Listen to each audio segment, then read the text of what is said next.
This is everything I know about getting abs so fast that it feels completely unfair. Quick story time. It's 6 a.m., time to get ready for school. As you look in the mirror, you see a round face and feel terrible. After a year of telling yourself that you're going to finally lock in, get a jawline and rock solid abs, then you realize nothing has changed.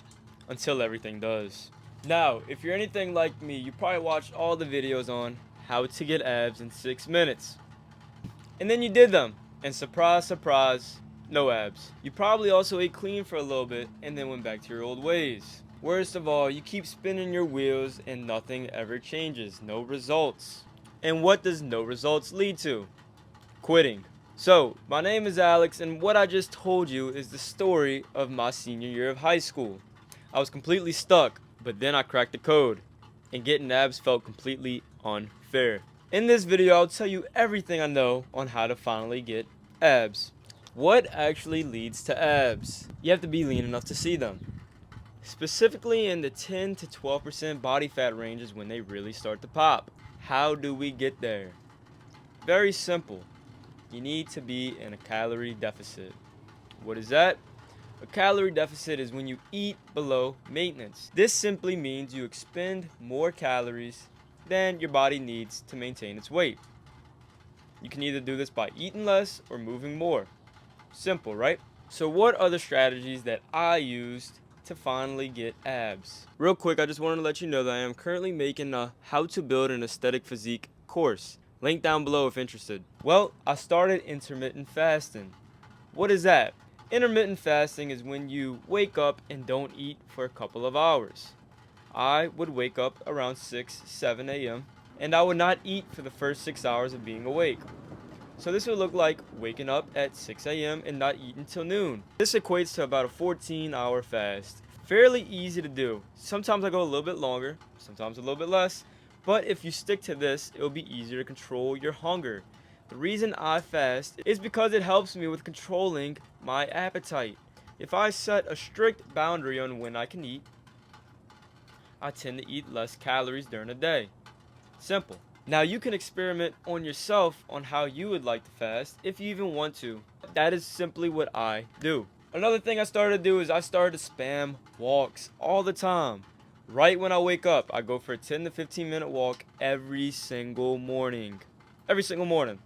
Right after I eat, I go for a walk. Not only does this help me burn a few extra calories, it also helps with my digestion. And then when I am simply bored, I go for a walk as well.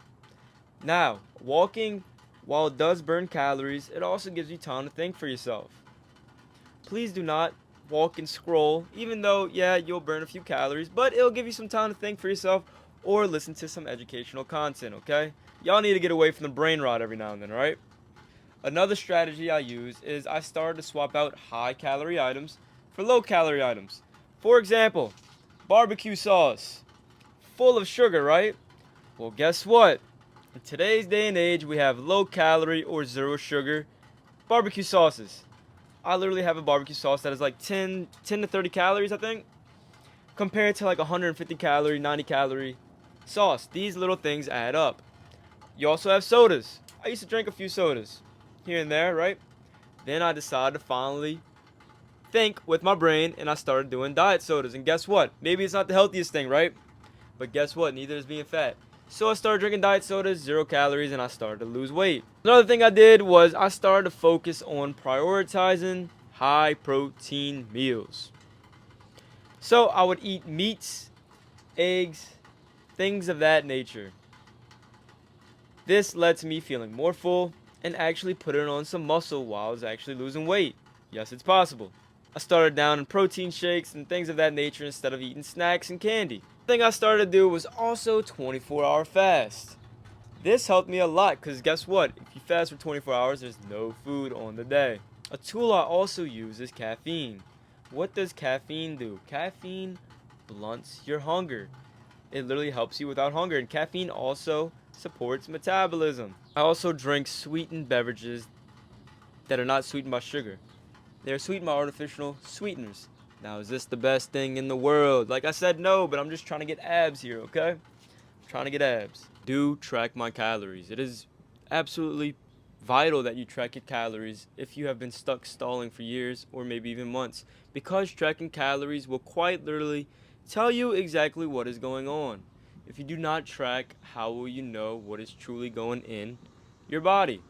Just track your calories. I would say this is probably the number one habit that will lead you to finally losing some weight and having your abs pop. These are the strategies that I use to maintain and keep my abs year round. Do you have to do every single one? And do I do every single one every single day? I do not. The key is be a scientist. Experiment on yourself. So we finally lose the weight and get lean enough for the abs to poke through a little bit, right? But they aren't popping. What can we do? Well, you have to actually develop the ab muscles, okay? I have 3 exercises that I specifically do that really make mine pop a little bit. I know I'm sitting down, so my abs might look poo. So, these are the 3 that I do. Hanging leg raises, rope cable crunches, and ab rollouts with a little wheel, you know. And the reason I do leg raises is because the lower abs are the hardest to develop. And the hanging leg raises really crush that muscle, okay? And then the rope cable crunches. The reason I love this exercise is because it really targets my abs very hard and I get a great contraction and burn. And then the ab rollouts. This is my burner finisher, okay? So, for hanging leg raises and rope cable crunches, I would do 3 sets of each until failure. And then after that, I would do 1 more set of ab rollouts, as many as I possibly can, and your abs will be on fire and develop nice and thick, okay? Another piece of advice, if your abs are lacking, I would do this at the very beginning of your workout so you can put your all into it. And if you're consistent with doing all of these little things that I discussed in this video, your abs will pop and you'll look very good. Now understand that getting abs takes work. You will be uncomfortable, you will be a little hungry at times, and you might think of giving up. But don't. Push through. You have to understand there are no shortcuts. The work must be done. Just know that the journey is very fun and rewarding. I know this will help you if you actually implement these into your routines. Also, I have a fitness community. If you're interested in that, link down below. I hope you liked the video. Don't forget to comment, subscribe, and I'm out. Peace. If you are interested in joining either the course or my community, the link will be down below. In the course, I hold your hand on how to build an aesthetic physique, what muscles to work out, what workouts to do, what to eat, all of the above. And in the community, we have a group of people that are into fitness just like you. So if you want to join, link down below.